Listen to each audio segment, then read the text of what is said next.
Hello,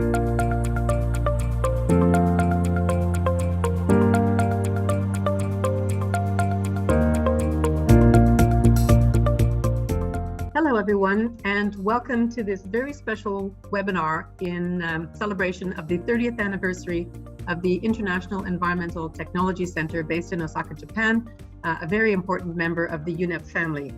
This webinar will be on gender and waste. So welcome, and we look forward to your active participation throughout the entire webinar.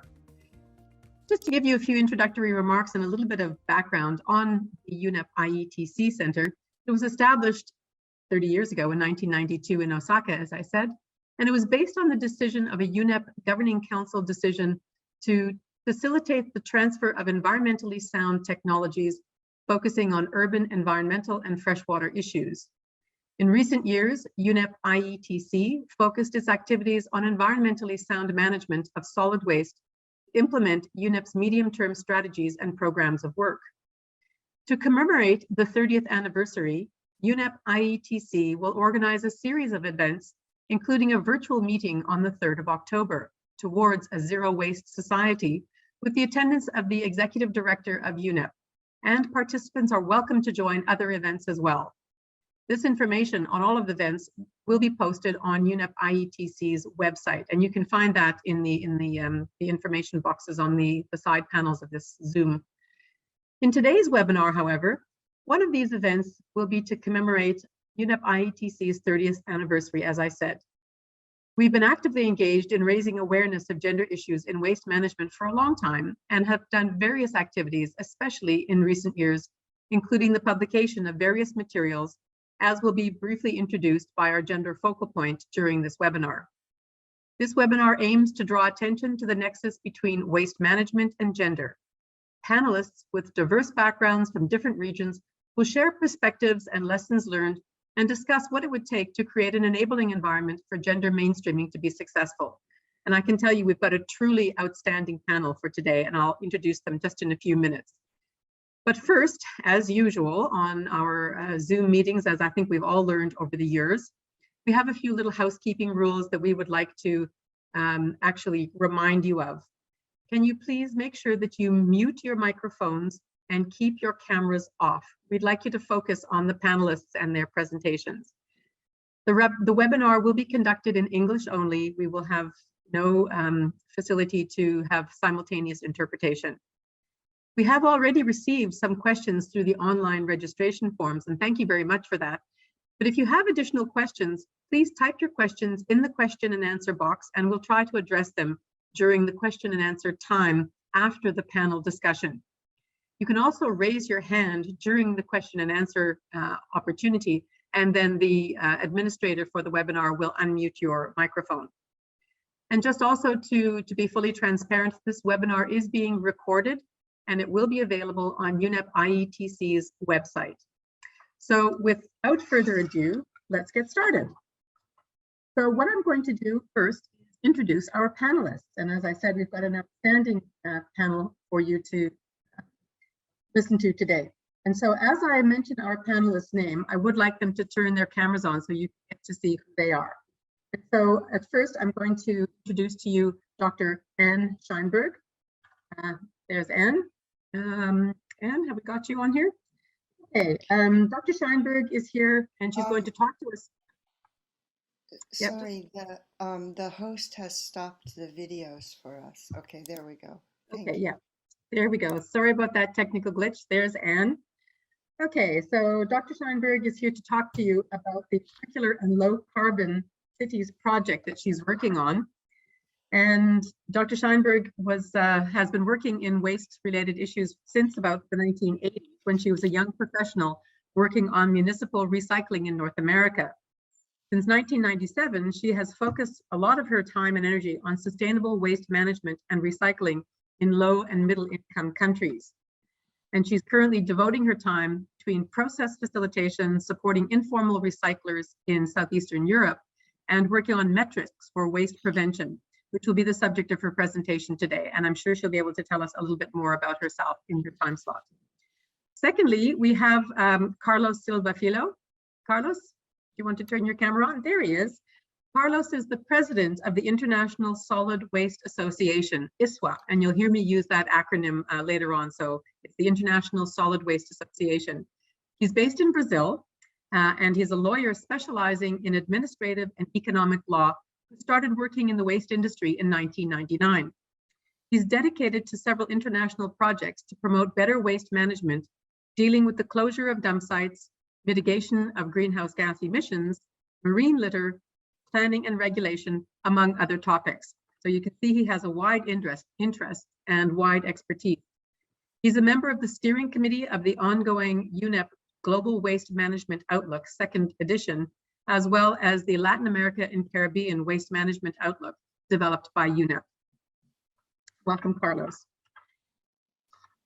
Then next we have Dipali. Dipali, have you got your camera on? So we have Dipali Sinha Ketchawal. I hope I pronounced it correctly, Dipali. Dipali is based in India. So you can see we have people from quite a wide range of geographic locations.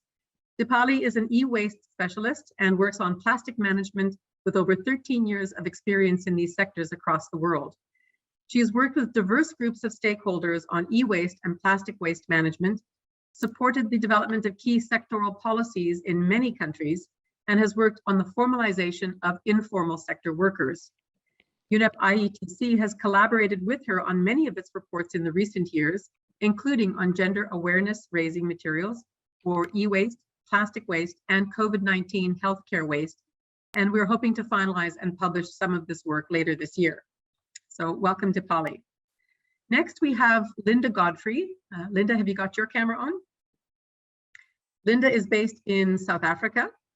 She has published extensively on the field of waste management, and she's based at the CSIR for quite a few years. And welcome, Linda. You and I did cross paths in our time in South Africa.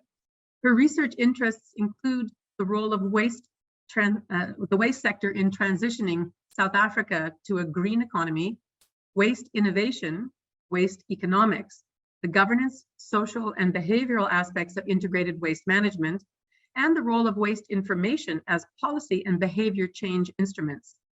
She has provided strategic input in a number of waste and green economy initiatives for the European Union, United Nations, and other governments. As a member of UNEP-IETC's International Advisory Board, she has supported the development of our Africa Waste Management Outlook in 2018. So welcome, Linda. And finally, we have Sonia Diaz. Sonia, can you turn your camera on? There is a technical glitch. I think someone is stopping me to turn on the video. Mueka, can you intercede and help us, please? Okay. And while you're doing that, I'm sure you'll see Sonia's face pop up in a moment. But Sonia is a waste specialist for women in informal employment and works for the organization Women in Informal Employment Globalizing Organization, WIGO. She's based in Brazil.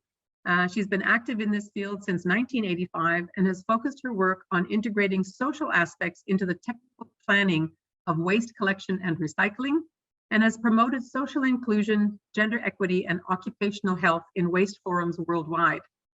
Her expertise includes gender dynamics in waste work, solid waste management, informal recycling, recycling cooperatives, dump closures, and livelihood and waste. So you can see that we've got quite a fantastic and globally representative panel with us today. And without further ado, what I'd like to do now is move across to our panelists, and I hope we have the slides ready. What will happen next is that the panelists will each give us a short presentation of about 5 minutes, and some have slides and some will be speaking to you, so I need you to listen up carefully. And we'll start first with Anne. So Anne Scheinberg, over to you. I'm giving a little bit of a framing talk here. You can go back to the first slide. Yeah. Gender is not about women. Next one, please. Okay. Gender is about power relations in a specific socioeconomic landscape, such as waste, but could also be water, culture, industry, the military. And gender is not about behavior change or individual behavior. It's about how a social system identifies and protects or treats specific categories of women, children, men, minorities, refugees, immigrants, elderly persons, or other groups. And for this webinar, I'd like very much for you to focus on two things that are central to gender studies as a field. One is the condition of people and what it looks at them as an object. And the second one is the position of women and men, so as a subject or an actor. And position is really critical. And what follows this slide is I'm giving you some examples of how to look at gender in waste management by looking at roles in waste and recycling. Next slide, please. So I split this into gender roles in integrated sustainable waste management in the service chain. That's really the hardcore waste sector. And I did a little bit of qualitative analysis of a lot of the projects I've been involved with and looked at who's the primary service user in the household, and that's a woman. Who pays for the service in the household? That's usually a woman, sometimes the man of the house. And who is the service provider, the collector? Is usually a man, not always. Children are not usually service providers, and servants are often internal service providers. So then I looked a little bit at the service providers of street sweeping. That's usually a woman. Setting out, taking out the waste to the street. That's usually a man.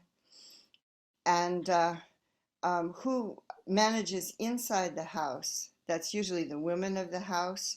And she's also the one who decides what to separate and how to use the waste management system. But when it comes to littering or illegal dumping, it's often the man and sometimes the children or the servants. Next slide, please. So this is the same analysis about the value chains. That's this in this case, I'm talking about recycling value chains.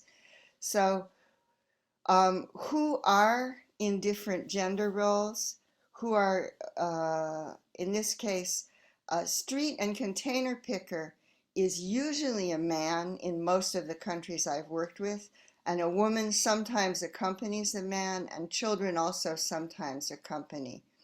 Somebody who buys waste door to door, particularly in Asia, is almost always a man.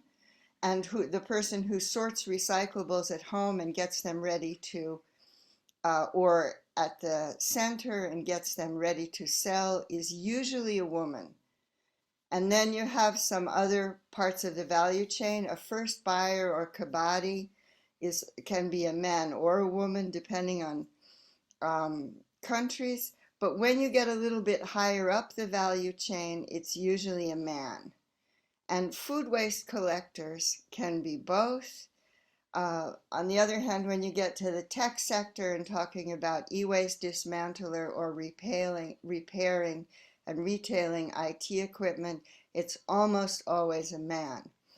And the purpose of this is not that the content is so important, but when you use gender analysis in this way to look at who's doing what, it helps very much in the planning process. For example, when I've been working in Banyuwangi in Indonesia, and there we did a consultation with women on how they would like to see source separation organized in their house as the solid waste system is being modernized. And we also did some work with itinerant waste buyers about what kind of support they would need to handle more plastics. Last slide, please. I think it's the last one. Yes. Here you see a picture from Latin America where a woman has been collecting waste and she's selling it to a junk shop where the man is controlling the quality and deciding what to pay her. And on the right, you see an Indonesian woman in a family that is doing itinerant waste buying, who's has taken the responsibility for sorting the plastics that her husband has bought from households where most of the sellers are women. That's, I think, the last slide. Thank you very much. And I'm happy to stay engaged. You can close the presentation. Great, thanks very much. And I think what you've done is provided us with some very important and very detailed disaggregated data around who does what and what some of those power dynamics are that you spoke of earlier, and that you reminded us that when we talk about gender, it's not automatically only talking about women, but as you say, the power dynamic. So thanks very much for the presentation, and I'm sure there'll be some questions that'll pop up in the Q&A chat. So let's move on to our next speaker, Carlos Silva Filo. So Carlos, over to you. Thank you, Monica. It's my great pleasure to be here today with all of you. And on behalf of ISWA, the International Solid Waste Association, to really participate into these celebrations of the 30th anniversary of IETC. We at ISWA, we are very proud to be partners of IETC, and reaching the 30th anniversary is a major achievement, being a strong institution to deal with some of the major topics towards the 23rd agenda. So congratulations to all IETC staff, to all the IETC team for this milestone. Well, ISWA's mission is directed to promote and develop sustainable and professional waste management worldwide and support the transition towards a circular economy under a vision where waste does not exist. For us here in ISWA, waste should be reused and reduced to a minimum, then collected, recycled, and treated properly. For us, and probably for everybody else, people on Earth should have the right to enjoy an environment with clean air, water, seas, and soils. And here I also want to congratulate the United Nations to approve a resolution bringing the right to sustainable environment as a basic human right. But to be able to achieve this, we need to work together. And working together requires gender balance without any discrimination. So this is the importance of our webinar, of our meeting today. As ISWA is the world's largest international network of waste professionals and companies, we know that this industry historically is male predominant. And we just saw from Dr. Scheinberg's presentation that women make a strong contribution to the solid waste management system. And also we need to recognize and highlight women's and other minorities' roles and relevance within our industry. And here in this very brief introduction, I just want to highlight one of the ISWA initiatives that has been established since 2018, which is the Women of Waste Task Force. This task force has been created to strengthen, promote, empower, and document women's role in waste management at all levels of the solid waste sector globally. Seeking gender balance in any industry is a north to be pursued, but in many cases, it's not an easy task. From the global perspective, women still face real challenges and the range of barriers are really broad. But on the other hand, reaching this balance is not only a matter of gender, but it also means improving the overall performance of the whole waste management system. What we need to be also to take into consideration is that we faced the pandemic period learning several lessons. One of these lessons is that there is no more business as usual scenario. We need to adapt to the new moment, to the new social demands. And this means ensuring more inclusion, not only in terms of gender balance, but also in terms of diversity. Last year, ISVA published the report entitled The Future of Waste Management. And this report was based on the contributions and experiences of a number of our members. One of the items included in the report is related to the perception of these members regarding the topics that, under their perspective, will shape the future of waste management from now until 2030. And it's amazing to see that inclusive waste management and citizenship, which relates to what we are talking on in terms of gender balance, have been very well cited. So showing us the way forward. And here is the most important thing that we need to take into consideration into our activity plan, that we need to make all these actors more visible, to acknowledge and highlight their contributions to the solid waste management sector and to circular economy, both from home and at work, towards a more equitable planet. So I would like to invite you all to join ISVA, to join our initiatives, and look forward to our further discussion. Thank you very much. Great, thank you very much, Carlos, and thanks for taking the opportunity to let us know some of the things that ISVA is doing in this incredibly important space. So thanks for that.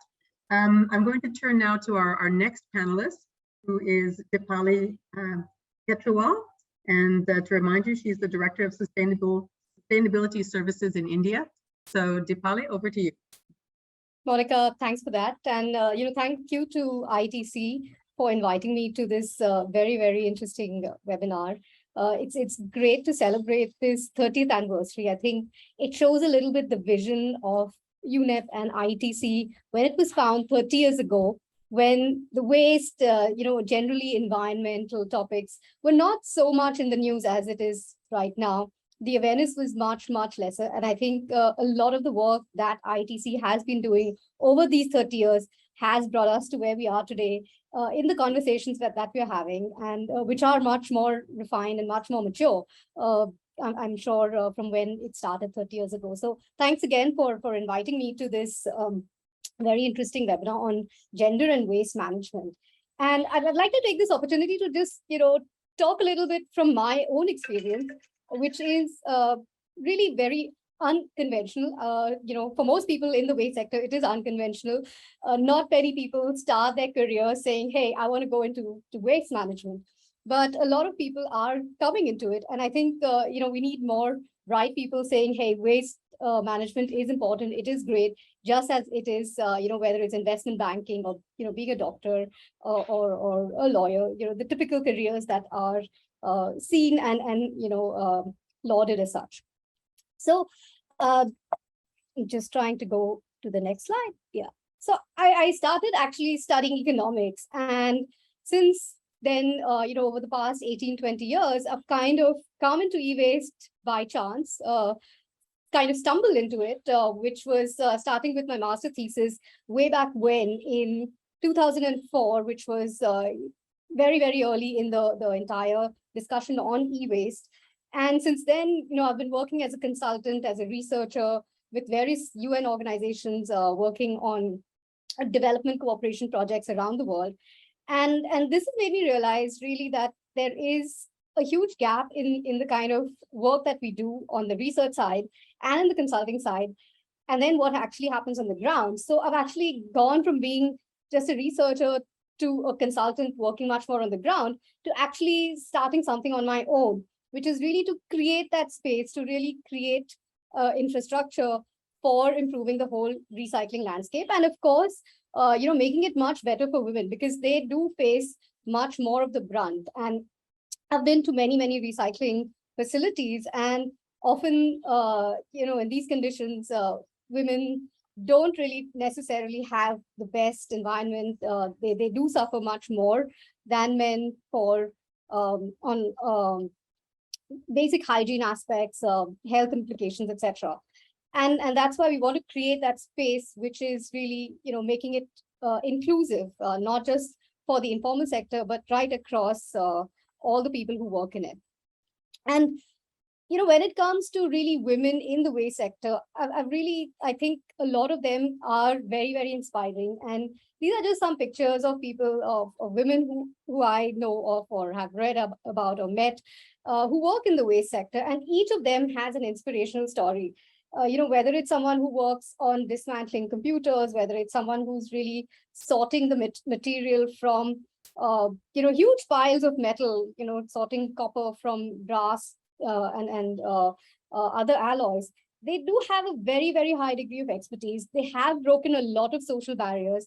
They are providing for their families. And, in all the conversations that I've had with them, some things that really come through is that, they are proud about the work they do. They are, definitely much better off doing these kinds of jobs, having a regular income, being able to really invest in their children, in their families.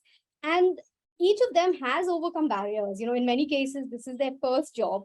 In many cases, they've not, had any income before, and this is giving them a very nice, stable income, which they appreciate a lot. They've also had other barriers, if they are entrepreneurs, with access to capital, having,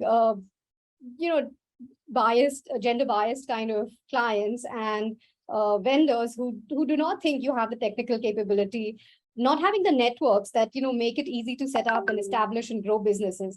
So each of these are challenges that each one of these women has overcome, and I think that is really inspiring. And that's inspiring the next generation of women as well, to say, I can be in this sector. This is something that has opportunities.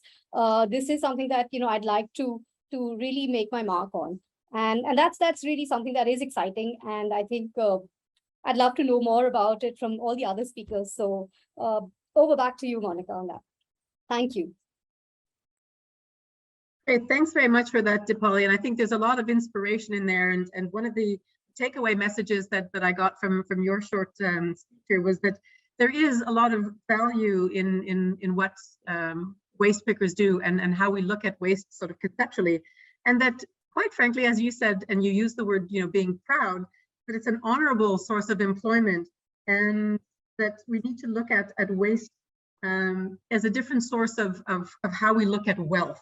So, the women that you were talking about in particular, it is obviously something that is wealth to them because they can support their families. So thanks very much for giving us those perspectives. Okay, I'd like to turn over to Linda Godfrey now from the Council for Scientific and Industrial Research, or the CSIR in South Africa. Linda, over to you. Thanks very much, Monica. And thank you very much for the invitation to be part of this webinar today. And as to reiterate what Carlos has said, congratulations to the IETC on their 30th anniversary. I think as an advisory group member to the IETC and also to ISWA's Women of Waste initiative, it's fantastic to see how the UN, how IETC, how ISWA have placed this issue of gender and waste at the forefront of the discussions in terms of how we take the waste sector forward, how we transform the waste sector, and also as we move forward towards a more circular economy, this critical role of gender in this discussion. I want to approach the few minutes that I have here from a slightly different perspective in terms of what we're doing in South Africa to essentially transform our waste sector. Carlos mentioned the fact that the waste sector historically has been very male dominated. And so the question is, how do we bring women into our waste sector, and with it, the very unique skills and attributes that they bring to this discussion? Next slide, please. So the presentation, the few slides, it really is about South Africa's 10-year waste research, development and innovation roadmap. It's an initiative of national government of South Africa. And it was put in place to address the key constraints that were facing the country. At that stage, we were sending about 90% of our waste to landfill. It remains the dominant technology choice of managing waste in South Africa. We deal with issues around the leakage of waste into our environment, the marine environment, topical issues around plastic, for example, but also things like construction and demolition waste and organic waste. Our municipalities face major challenges around service delivery in terms of the collection and waste. So we had these major sort of challenges and problems facing the country and the waste sector. And so our Department of Science and Innovation said, what can we do through our mandate to help transform the waste sector and unlock the opportunities around waste as resource? And the department's mandate is really focused around three key areas. It's around human capital development, research and development, and innovation. And I want to touch on just the first of these, which is around human capital development or skills development. And what we said is, how can we transform our waste sector from the inside out by investing in the people that will be the future employees, the future stakeholders, the future participants in what this future waste sector is going to look like. So let's invest in our youth now. Let's keep them in the waste sector. Let's empower and transform the sector and change it from the inside out. Next slide, please. And so that's what we've been doing over the last 7 years, is we've been investing in our youth through undergraduate and postgraduate studies at our universities in South Africa. The Waste Roadmap has financially supported to date 143 undergrad and postgrad students. And it's wonderful to see that of those 143, 60% are women. You can also see most of the investment has been in master's degrees, the graph at the bottom.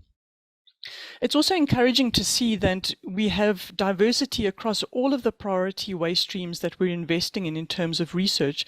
So there's certainly interest from our young women researchers in municipal solid waste, in organics, plastic waste tires, and also electronic waste. And again, what was also fantastic to see is that there's no one single thematic area where we're seeing perhaps a strengthening of men or women. You know, we're seeing a strong involvement of women in more of the engineering sciences, so around the technology development, technology localization, adaptation, and adoption in South Africa under that technology cluster, but equally in our society cluster, where there's a lot more around the social sciences. So it's really, really encouraging to see this diversification of skills and of the involvement of our young female researchers, both in the engineering and environmental sciences and also in the social sciences. It's also wonderful to see the leadership role that our female academics have played in this space of transforming the waste sector in South Africa. In fact, our two research chairs, one in waste and society and the other in waste and climate change, are led by very experienced and seasoned female waste scientists, academics, and also our two master's programs, our targeted master's degrees in waste management, are also led by strong, empowered, and very, very competent female academics. Next slide, please. My last slide is then in terms of, so we've made this investment in young female academics, young female researchers, students. How do we retain them in the sector? Because one of the things that we see is when you have a degree, it's very attractive to move into other sectors where there may be higher opportunities, you know, in terms of salaries and things like that. So we've just launched a track and trace study to actually follow up with these students that we've invested in over the past 7 years to see, are we keeping them in the waste sector or are we losing them to other sectors? And if so, why is that? How do we retain this investment that we've made in South African youth in the waste sector? Part of that is we've also just recently launched a waste internship program. So once we fund the students at university level, how can we help to facilitate and keep them in the waste sector by providing this pipeline of moving into employment through an internship program with the waste business? What was interesting to see, and rather sadly so, is that of the 15 students of the 143 that we had supported who actually withdrew from their studies before actually completing their degrees, 73% were women.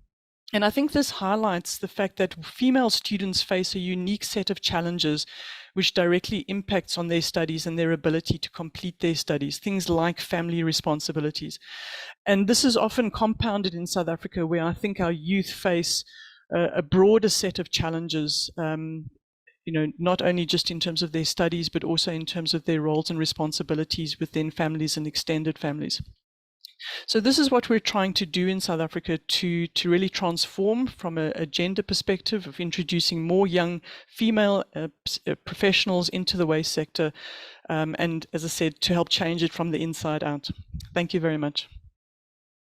Great, thank you for that, Linda. And I think it's a nice example of a national approach to how we look at building the capacity that's needed in the waste management sector. And one of the things that I picked up from what you were saying is that, you know, we need to create that demand for these graduates so that they see they've got a future opportunity, and that there's that sort of pull toward the sector, that they feel that their education and their time that they're spending and devoting in this is worthwhile and could lead to a job. Although I think there may be some good questions on the dropout rate for women, and that once again highlights, you know, what are some of those barriers and how do we deal with the social aspect as well as the academic and the technical aspect of waste management as well. So thank you very much for that, Linda. And now we'll go to our final speaker and get a perspective from the Brazilian side of things. And we'll welcome to the panel here, Sonia Diaz. So Sonia, do you want to turn your camera on, and we'll have your presentation up just now.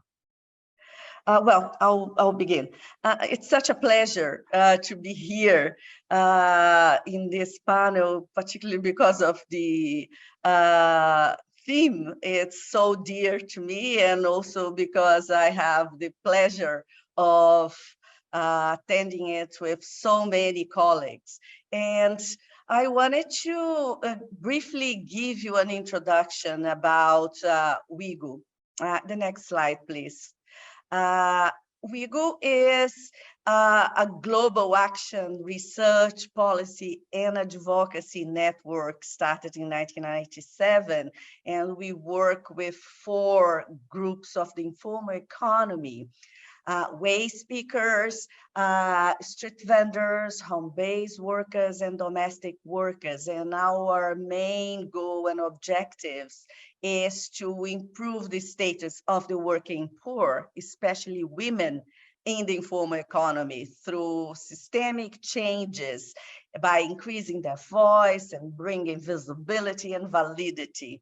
And I just want to say that, you know, my experience as a garbologist spans more than 36 years, and I have in my background, I have had the wonderful experience of being a policymaker. I worked in my city at the local cleaning agency, and also I work for the national government, and my work has been around raising the importance of solid waste management systems that are inclusive of informal workers.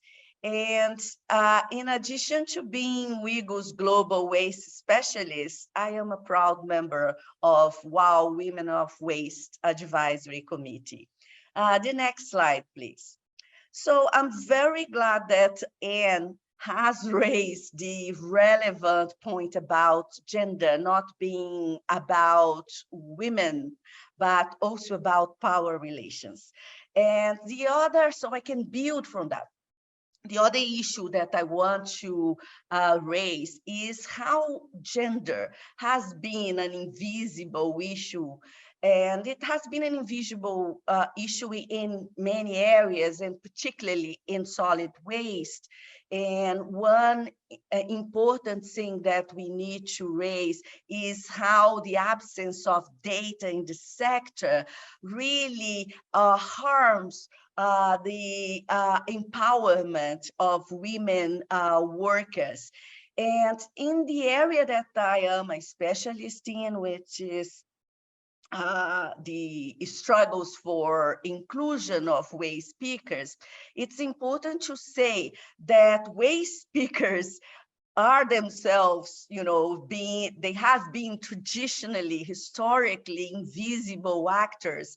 And also the issue about gender within the waste picking studies has also been an invisible issue.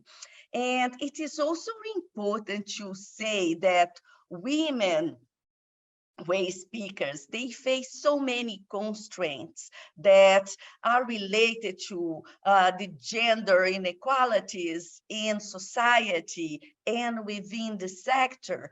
They face issues regarding violence, regarding lack of opportunities to have leadership roles, or when they do have leadership roles, they may be disregarded, not heard of, being respected in the leadership roles that they have. So there are a number of constraints that women waste speakers face, which led us, WIGO, and the National Movement of Waste Speakers in Brazil, to initiate a research action in 2011, which led to the Gender and Waste program that I coordinate in Brazil. And the main objectives of this Gender and Waste program was initially in the research phase to map the constraints that women faced, and also to identify what were the practical and strategic needs that the women waste speakers had in the cooperative movement of Brazil. And in doing this research action mapping, we then developed a program that has as its main objectives to increase women's leadership roles within their own organizations, within the cooperative movement, to raise gender awareness within the organizations, the national movement, and in the cities that women are working with their cooperatives, and to foster individual and collective empowerment. Understanding empowerment in a multidimensional way, as being economic, political, symbolic, cultural empowerment. And we have been doing that by involving women in all phases, from the onset of the program, in the research action process, all throughout the different interventions that we have carried out over these more than 10 years. We have been engaging multiple partners and different expertise. We've been doing that through collaborative coordination involving all partners, especially women waste speakers, by mapping the practical and strategic needs, by developing regional workshop sessions on gender awareness, and also developing a leadership coaching program, by producing key resources with gender toolkits on popular education for workers themselves, but also for academics and practitioners, and through a ongoing popular communication program. So this is, in a nutshell, what WIGO has been doing around gender and waste. Thank you. Oh, fantastic. It sounds like you've been doing an awful lot, and it's too bad that we only have about a 5-minute window for these kinds of inquisitive leading presentations, but I'm sure that it stimulated a lot of thought and comments and questions in our audience. So thank you very much for that, Sonia. One of the things that I did pick up from you, and thank you for mentioning it, brings us right back to our first presentation from Anne, and that is the real need for gender disaggregated data, so that we know who's doing what and how do we understand the dynamic that's happening in terms of the gendered roles in waste management, and how we actually address the issues that create that enabling environment for more gender equity in this particular sector. So thanks for bringing us around to full circle. So again, thank you to my panelists for keeping on time. Thank you very much. I know it's very difficult. But I do want to now sort of turn to some questions and to sort of lead us into more of a panel discussion, and perhaps challenge a few things that we've heard today. My associates will be looking at the question and answer in the chat box for some questions from the audience. So please, participants, send your questions through into the question and answer channel, and we'll try to get to. So let me sort of kick off this panel discussion a little bit by saying, what are the sort of roles that we know that women can play, and what the sort of agents of change opportunities are there in terms of looking at gender roles in the waste management sector, as opposed to women perhaps just being more passive beneficiaries. So we saw a lot of really good information from Anne's presentation, and thank you, Anne, for that. So let me just sort of open up, and let me perhaps start with Dipali. And from your experience, where do you see some of the biggest opportunities for women moving from a more sort of passive beneficiary to a more active management context? Dipali? Sure, Monica. Thanks for that. And I think it's a great question because it's kind of opening up the entire range of career paths for women. When you look at waste, it's just like any other sector. Whether it's being an entrepreneur, working really as a business owner, whether it's designing policies, whether it's working in the government, in the regulatory kind of domain, whether it's working in development cooperation, how do you design a project that actually really is inclusive, is really, making sure that these aspects are included as part of the program design. These are all areas that, women can be agents of change in. And I think, I'm speaking from experience, and it's, not just theory, because, all these little interventions actually do make a difference. I remember when I organized our very first e-waste summer school. This was, in 2009. I was a PhD student. I didn't know almost anybody else who did any e-waste research, let alone women who did e-waste research. And then we, said, let's bring us all together, researchers. And, very, very intentionally, we made sure that when we had, all the applicants, we had a very balanced gender distribution. So almost 50% of the participants were women, young researchers, all of us at that time, not so much young anymore. So, these are ways that can be very empowering, and we see the results, in the long run. Now I see a lot of those colleagues in positions where they are making a difference, where they are, in positions where they can make the decisions one way or the other. And I think that's really filtering through. So I think it's just like any other career, I think it's not, you can do only this or only that, you can be doing marketing, you can be doing logistics, you can be doing technology, you can be doing design. All these are linked to waste in some way. So I think there are, a whole sea of opportunities, actually, if you look at it. Okay, thanks very much for that, Dipali. And I'm going to actually now turn to Anne. And Anne, since you sort of introduced this sort of topic of disaggregation of data and the work that you've done, really looking quite in depth at the kind of roles that the various genders play, what can you sort of sum up for us in terms of how to go forward? Where is your research taking you? Thank you very much. I'm really appreciating this exchange. And I also forgot to say thank you, to say congratulations on your 30th anniversary. But what I think is, I'd like to bring up particularly the role of women in waste planning processes. And waste planning is one of the main tools for modernizing the waste sector.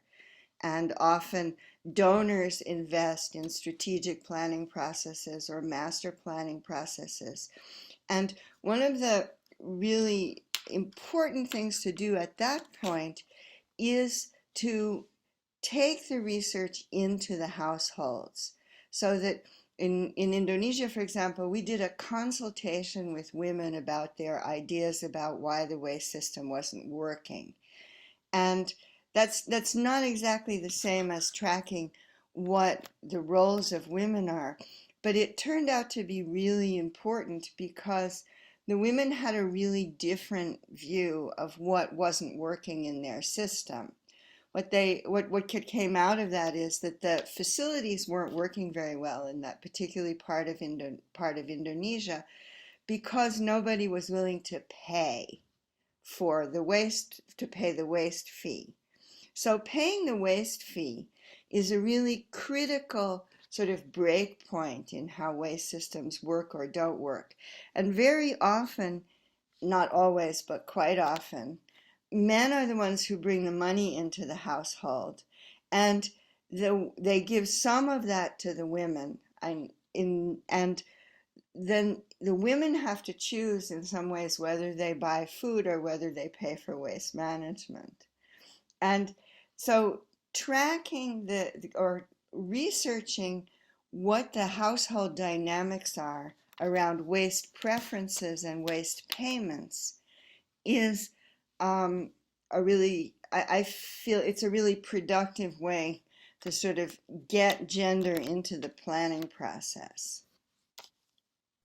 Well, thanks very much for that, Anne. And it's certainly something that we at UNEP have found in other areas where we've studied the sort of gendered dynamics of environmental issues, for example. And I would refer back to a publication on the global gender and environment outlook that people might be interested in as well, looking from a broader environmental perspective.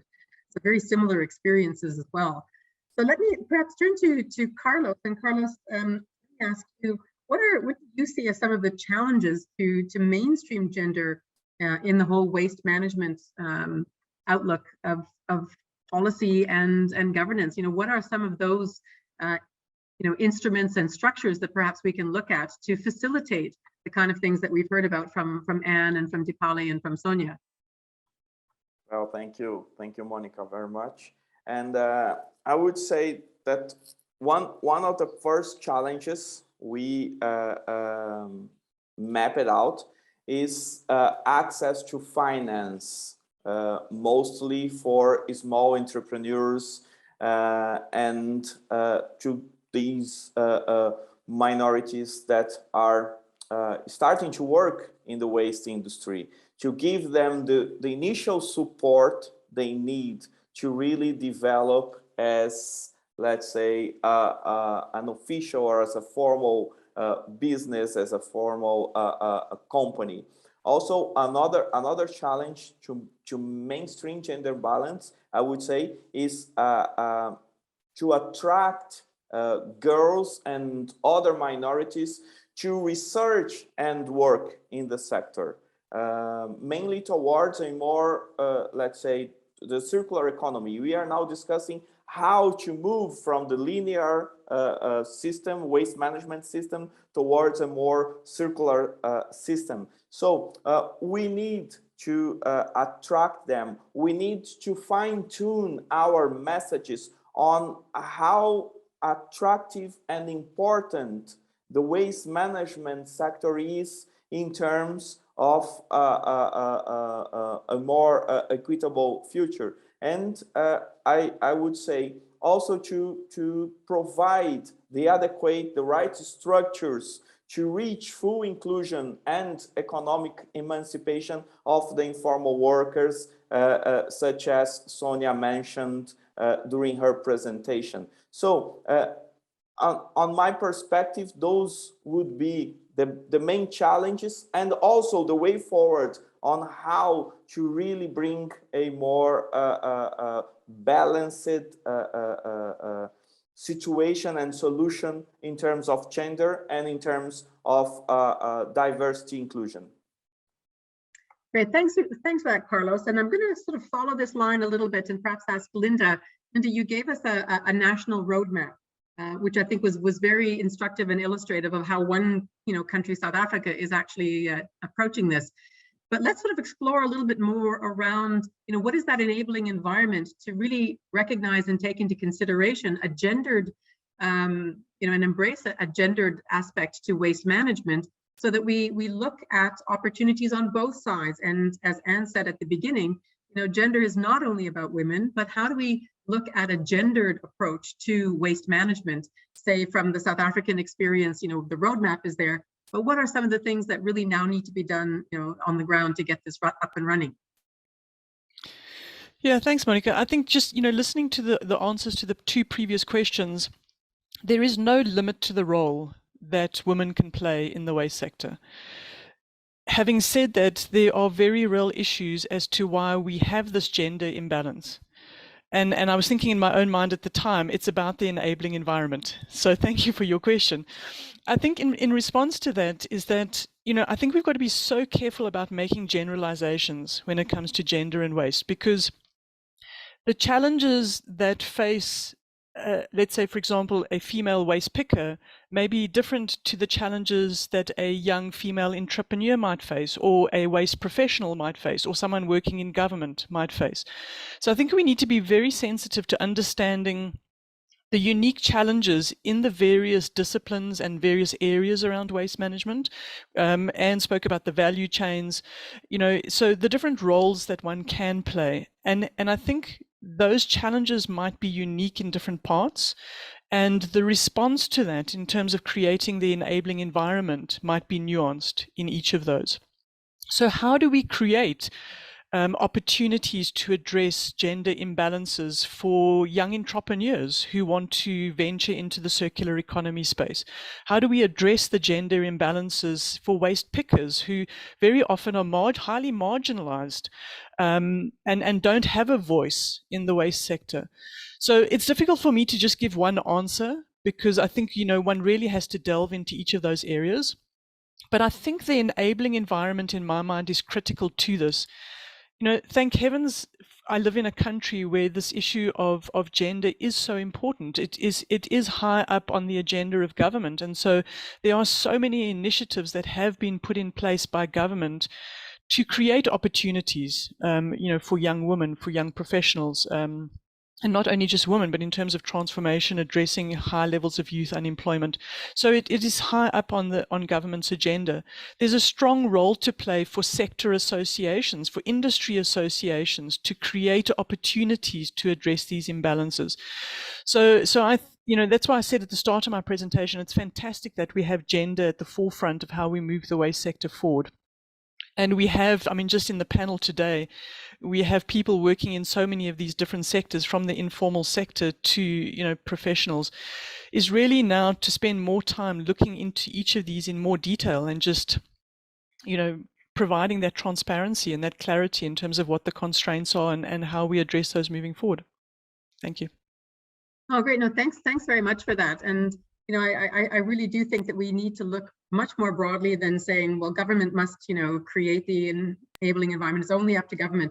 I think it's a societal issue, I think, as we've been hearing, but it's also, a role that industry has to embrace as well and create those enabling and spaces to recognize, the value and the capability of women in what has perhaps been traditionally regarded as more of a male type of sector, if you will, waste management sector.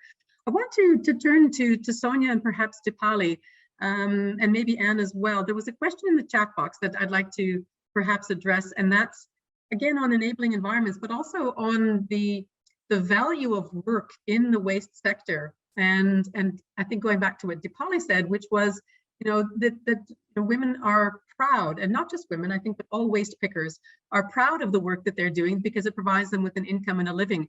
And the question was around, we haven't heard enough about, the engagement of children and what kind of experience they're having and the kind of role models that are being set for children who are working from a family perspective or perhaps on their own. And how we need to actually sort of see this as an important part of a societal fabric, but how do we manage that in a better way so that we have the health and safety of young children in mind, but also look at waste management as a profession you can be proud of. So maybe Dipali, since you raised some of those things, I'll ask you to comment, and then Sonia from her perspective as well, and then I'll end up with Anne. So Dipali, over to you first. Happy to pick this up, Monica, and definitely it's an issue that we come across a lot, especially in my work in India and also in other countries. The link with women is quite peculiar because often when women are working, they bring their children to these sites. They bring their babies. They have their entire family around them while they are working and playing kind of in the same space. So I think that disproportionately affects the children because they don't have those safety, safety gear. They don't know the dangers that are, just in the soil and the air, etc. So there is, definitely an element of the gender disconnect over there where, you have men and then women and children kind of getting into the same frame with the hazards being very, very different for each of them. And when it comes to children really working, we've seen this more for like younger children, like 7, 8, but more from like 15-year-olds onwards, where they are involved in the family business and they are expected to work as, full-time income generators.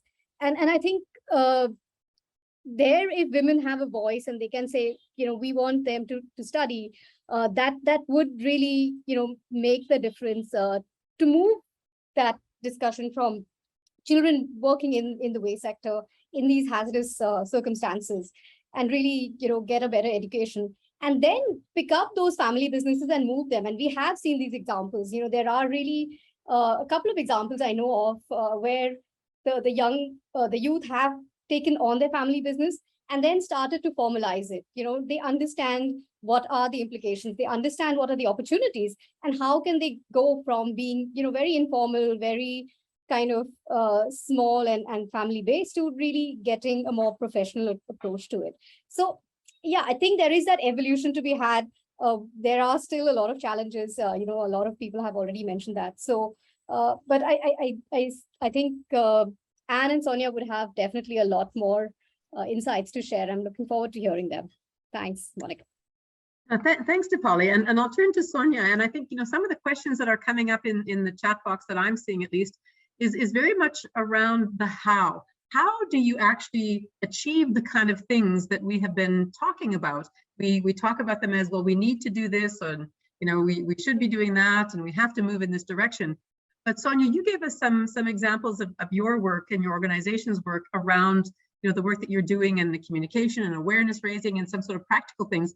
But let's sort of shift and focus a little bit more on this topic of sort of the engagement of youth and children, and giving agency and voice to participation.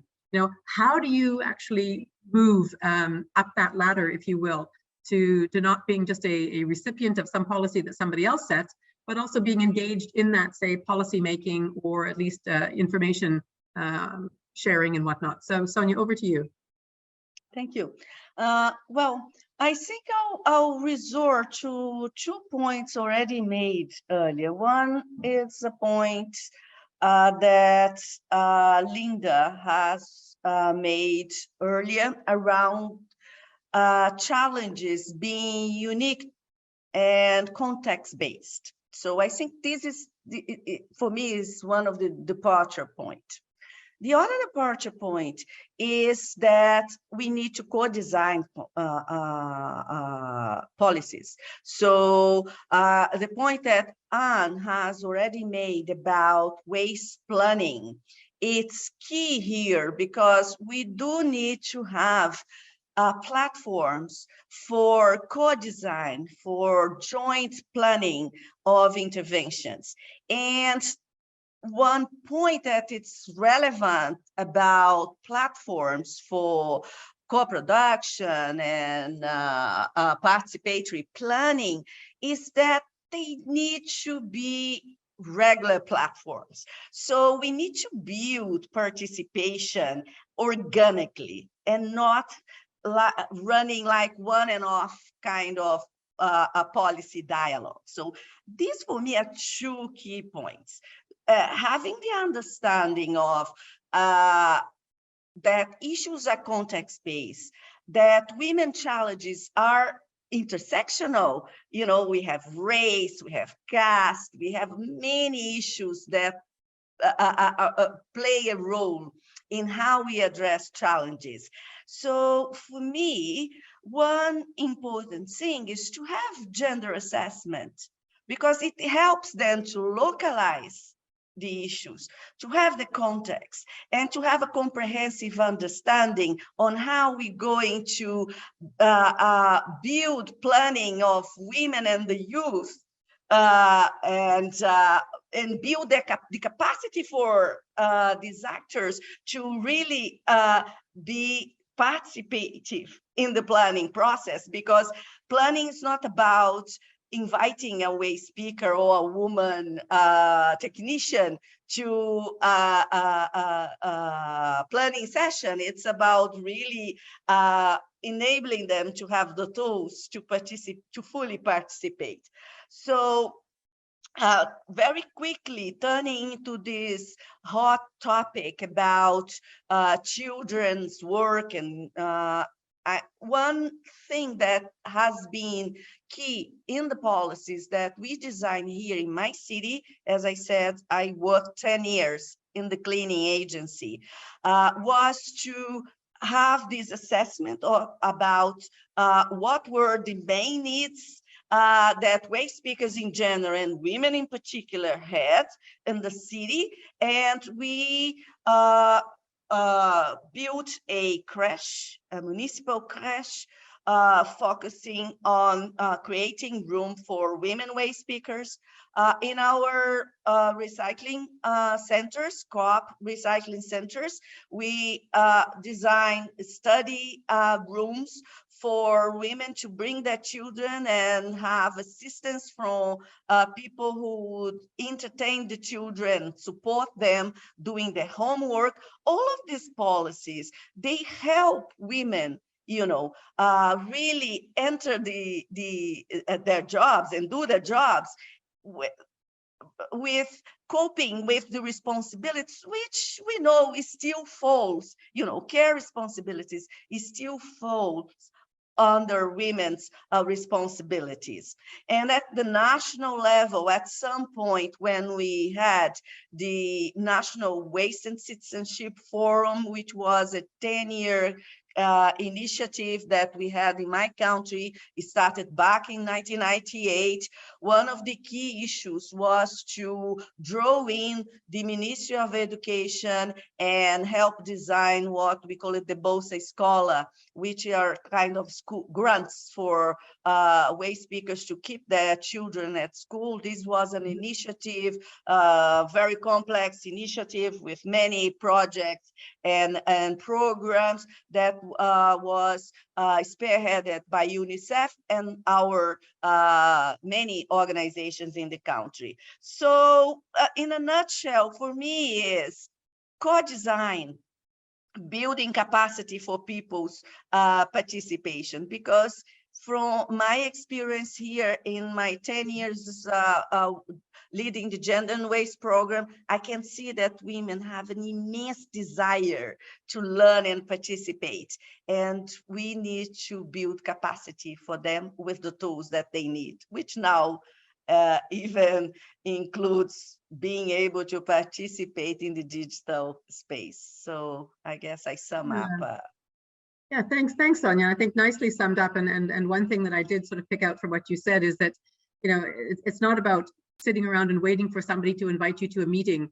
There has to be an awful lot of proactivity, as well as, the other actors coming in to create those enabling spaces. And I'm going to turn to Anne and then to Carlos to talk a little bit more about, that proactivity, that sort of self-organization, and that ability to move into a space. And then Carlos, perhaps to you, from an association perspective, what are the sort of things that you can leverage, or your organization can leverage to promote these enabling spaces and those alternative platforms?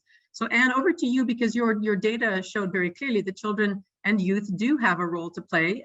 Very, practically speaking, it's happening. In terms of looking at their role, and how does this fit into the gender balance and the gender approach that we look at and we want to create for waste management? Anne?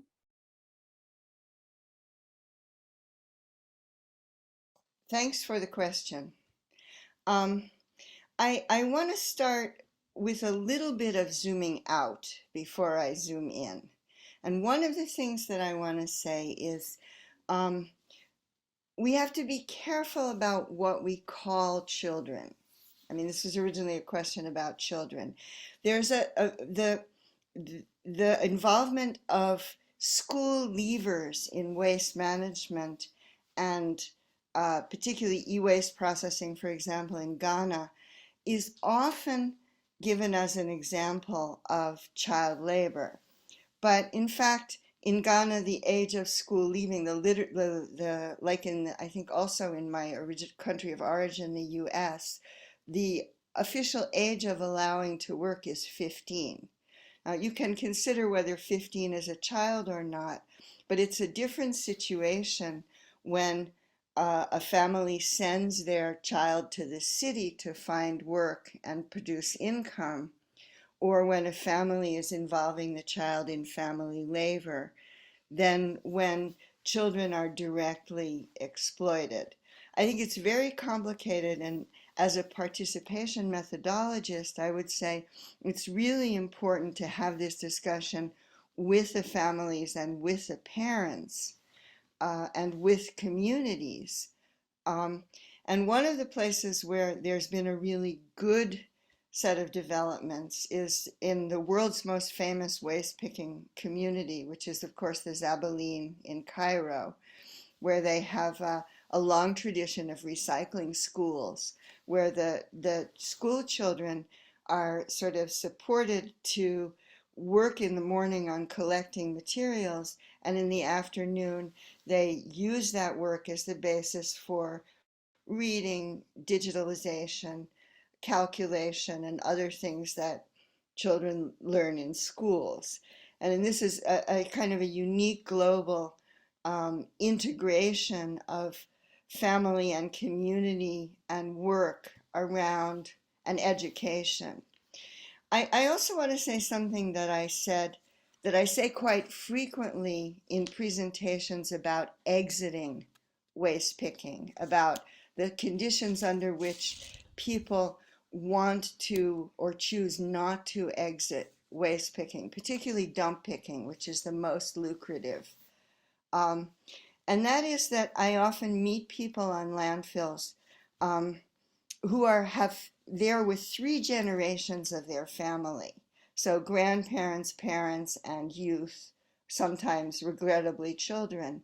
But you very seldom meet 4 generations. And that's not because people die off. It's because waste picking is one of the only reliable ways to move yourself out of poverty into the middle class.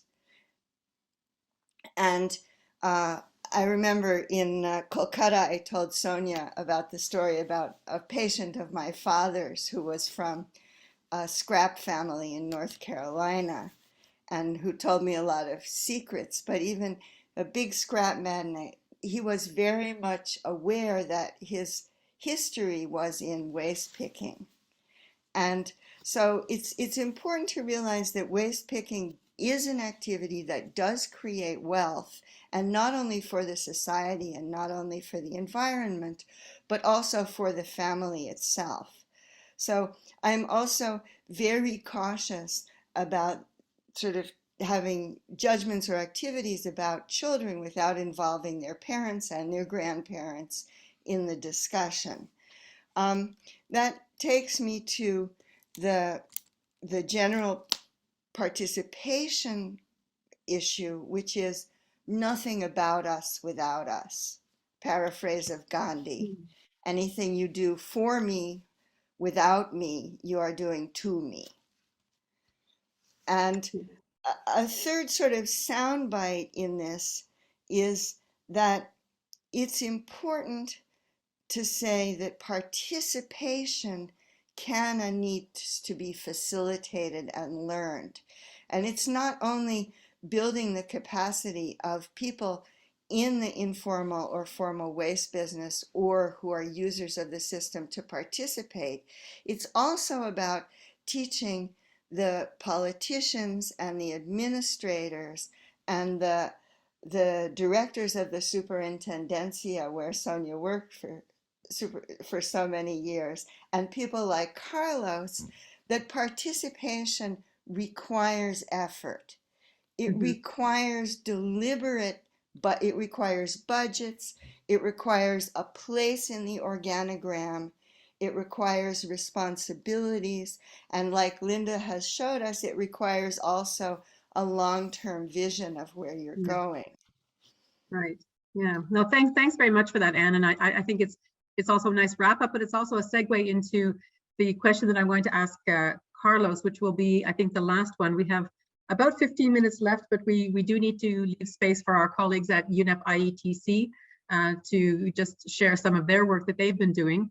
But Carlos, we've heard from sort of on the ground and proactive platforms and, national planning and that sort of thing. So, what is it from, say, an association point of view where you have that global leverage, you have the tap into a wide range of actors, from creating that enabling environment and making sure that all of these things come together? What is the role that you see the association, ISWA, playing at multi-levels, and from the participants or the organizations that are part of the ISWA association playing in this particular area?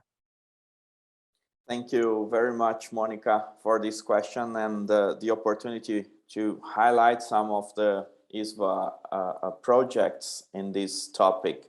But first, I would like to pick one of the topics Sonia mentioned, and it's also related to the answer of this to this question, is related to the assessment of the importance of assessments in order to really detect the challenges, the current situation, and to map the future activities and actions we want to produce. So, as I mentioned, ISWA has established in 2018 the Women of Waste Task Force, in which I would like here to thank very much Sonia and Linda to be our members of the advisory group of this task force, and also to congratulate the group for the activities carried so far.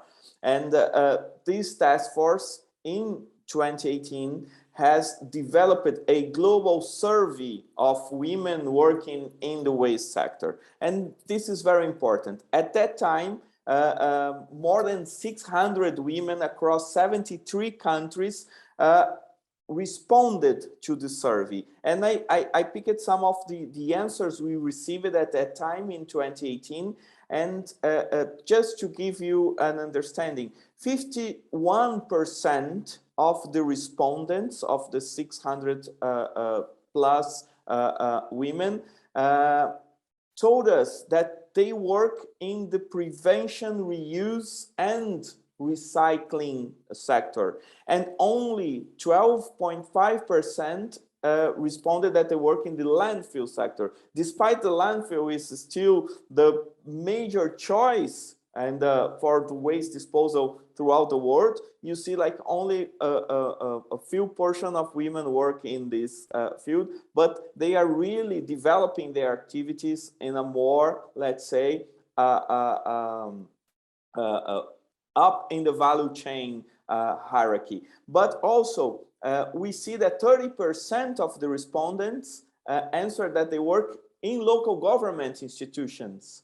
So we see that maybe the path, the entrance path, is really seeking a place in the local government, which is in many places of the world the authority responsible to deliver the waste management services. And this is how we need to really map. And now currently this task force is developing the second global survey and aiming to reach at least 1,000 women from different parts of the world with a different shape of questions. And now the questions aim to ask about work experience, to ask about ambitions, to ask about the needs to advance and flourish in the sector. So we are going a step ahead in terms to understand the requirements, to identify the gaps and the barriers.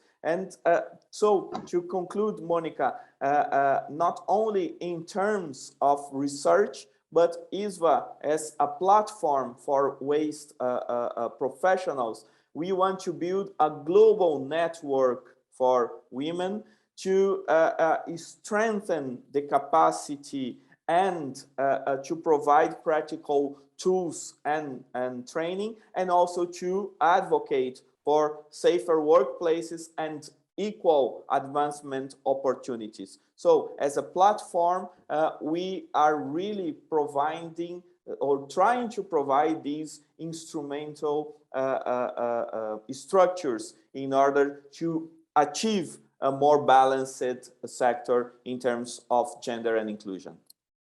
Great. No, thanks very much for that, Carlos. And if I could take my sort of moderator's hat off for a minute, I would advocate that not only do you look at the kind of capacity building and tools and that for women to be engaged, but what is it that we need to do to work with the men who, as we understand from our previous discussions, there's this power dynamic, there are different roles, there are gendered roles to play, so that we have a much more inclusive, enabling environment. And how do men need to be sensitized to be aware of the differences in the roles and the opportunities for sharing some of those roles.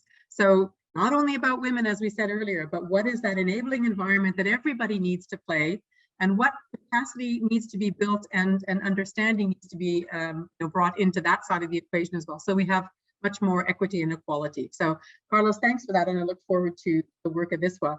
So I think I'm going to end there because we have about 7 minutes left, but I do want to give my colleagues from IETC the opportunity to just share some of the exciting things that they've been doing. It is, after all, in celebration of IETC's 30th anniversary. So Junko, I'm going to turn over to you to give us a little bit of a recap of IETC's work, and then I'm going to close the session. Thank you. Thank you so much, Monica, and thank you for all the panelists for the wonderful lessons learned, and to the participants for joining this ITC 30 webinar. I'm Junko Fujioka, ITC's Gender Focal Point, and let me briefly share what we have been doing at ITC side in terms of gender in waste. So next slide, please. So ITC has been actively addressing gender issues in waste management, especially in the last 5 years. And this includes a publication from 2019 based on experiences from Bhutan, Mongolia, and Nepal.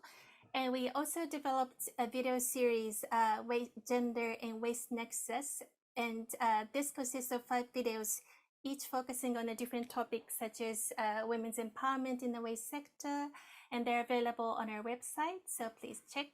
And also lately, we've been developing awareness-raising materials on specific waste streams listed here. And these have been drafted by Dipali, one of the panelists today. And we are hoping to finalize these by the end of this year. And the last slide, please. So this slide gives highlights from some of the recommendations from the 2019 reports that I just introduced. And I think these messages are in line with what our distinguished panelists shared today. And I thank you all for sharing the examples on how best to implement these kind of actions.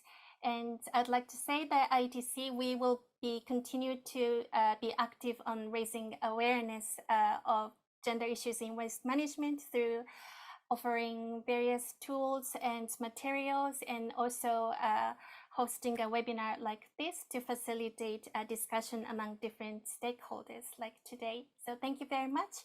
And now I pass the floor to my colleague Moeka to announce the rest of the ITC 30 anniversary events. So thank you. Thank you very much, Junko-san. And I will share one screen. Hope you can see it. So, second.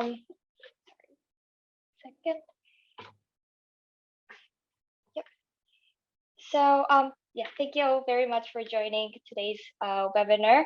As UNEP International Environment Technology Center is a center specialized in environmental solid waste management. And we take a holistic approach to promote sustainable way to manage waste in different parts of the world. And this include our work on gender and waste management. And our office is located in Osaka, Japan. And this year we're celebrating our 30th year anniversary. And the webinar you're joining today, as you know, is one of our special events. So this, the main event for our anniversary will be organized on the 3rd of October from 3 o'clock to 5 o'clock in the afternoon. But this is a Japan time, so depending on where you're located, it could be in the morning or noon or in the evening. So, but it will be on the 3rd of October.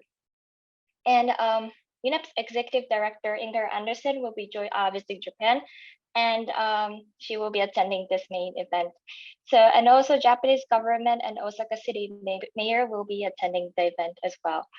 And there will be a panel discussion on the future of sustainable waste management towards a zero waste society with very interesting panelists from various sectors, including Dr. Fami, who is a former Minister of the Environment of Egypt, Momona Otsuka, she's from Kamikatsu Zero Waste Center in Japan, and Mayumi Tsuryu from 7&I Holdings, and Kosaka Daimao, who is a Japanese comedian. So we have a very interesting panelist. And more details and a link to registration for this main event will be available soon on our website, hopefully in the next few weeks. The information will be sent to your email address as well, which you used to register for this event. And ITC has our own Twitter, Facebook, and Instagram accounts, so please follow us if you're on these platforms. So thank you very much, and hope you have had a good time at this webinar. Thank you. Back to you. Great, thanks very much, Junko and Moeka. Really appreciate that, and I think it's a nice way to end off this webinar. We've had a fantastic discussion with a distinguished panel group, so I thank all of you for helping us to, in a way, kick off the 30th anniversary events for UNEP-IETC. And thank you very much to the participants who have joined us today for this meeting, and thank you for your questions and comments in the question and answer box. We may not have gotten to all of them or answered your particular question, but I hope we've touched on the topics that were important to you. So please do look at the question and answer box and the chat box for the links. And we hope to see you soon. In terms of one question that was asked, unfortunately, we are not able to have simultaneous translation into French, but UNEP does have resources in many languages that you can pick from the website and choose your languages of availability. So thank you very much for your kind participation, and we look forward to being involved in future both anniversary events and engagements with UNEP going forward. So again, thank you very much to our panelists, really appreciate it, and to all my colleagues in Osaka and elsewhere who have worked very hard to put this webinar together. You've done a great job. Thank you very much, team. And again, much appreciation, and have fun at the celebrations. Unfortunately, it's 3 days after I retire, so I won't be able to join you, but I'll click in online to other events. Bye for now. Thank you, everyone. Have a nice day wherever you are. Take care.